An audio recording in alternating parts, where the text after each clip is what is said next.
Da, nikada Tito nije bio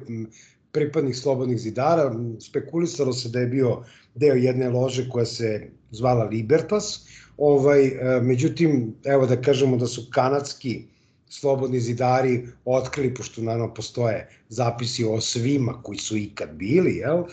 da Tito nikada nije bio pripadnik Slobodnih zidara i da nikada nije bio iniciran, niti je bio nekakav počasni član, šta ja znam.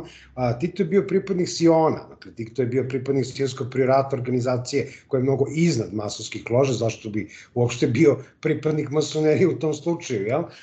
s obzirom da je rođen kao Sion, dakle, rođen kao deo s jedne strane Hristove loze, po majčinoj strani, dakle, moja majka bila poljska grofica, njegov otac je bio isti otac kao i prosto Francu Ferdinandu, dakle, Franjo Jozef, koji je bio austrijski car i koji je bio pripadnik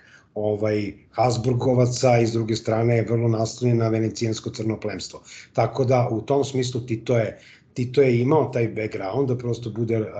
rođen kao 13. stepen, a što se tiče tih viših stepena u Sionskom prioratu, dakle od 10., 11., 12. koji se postaju, 13. koji se rađa,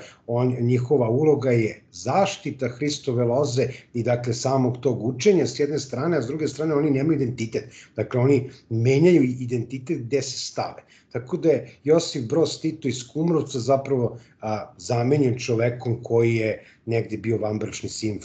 Franca Jozefa i prosto jedne poljske grofice